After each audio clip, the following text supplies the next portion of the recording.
Оқуға құштар жобасы аясында біздің алған тақырыбымыз әдеби шығарма мен олардың кейіпкерлерін талқылау. Әдеби сот. Ахмет Байтұрсынов, қазақтың ұлы ақыны, түріктанушы, публицист, аудармашы. Ұлы ұстазы.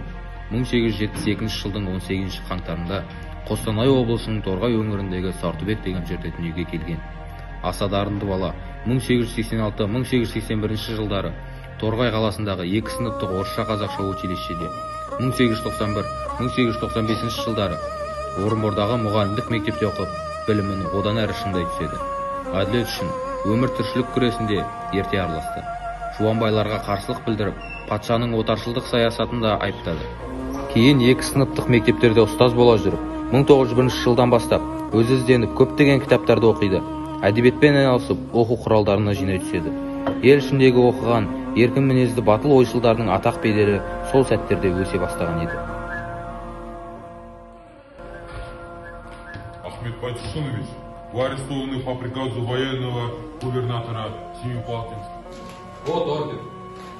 Мы должны обыскать вас и ваши вещи. Ордер тұтқындауға тәркілеуге емес. Это приказ губернатора. Сервенов, тұтан жоқ берді. Не сопротивляйся. Қарағым, дұға көйім, қамқор анам. Арнап хат жазайын деп алдым қалам. Бара алмай өтірікші болып әбден, Семейдің түрмесінде отыр балаң. Мал ұрлап, кісі өлтірген айыбы жоқ. Өкімет өр зорлыққа не бар шараң? Үмітсіз шайтан болсын деген сөз бар.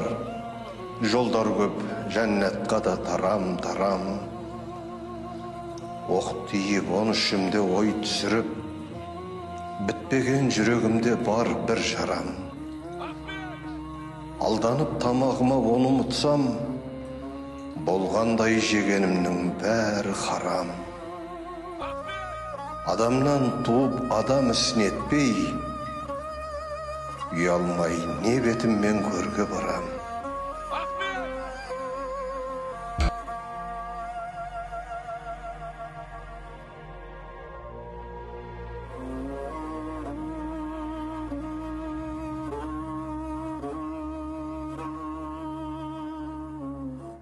Мың 1930 жылы 8 тамызда қайта қамауға алынды. Ты враг народа, заслуживаешь смерти. Әр қазақ өз тарихын білу керек. Жарты жылдан соң 8 желтоқсан халық жауы есебінде атылған. Құлағым! Оның еш кінәсі жоқ еді ғой. Оның бар кінәсі халық үшін күрескенімен. Құлағым!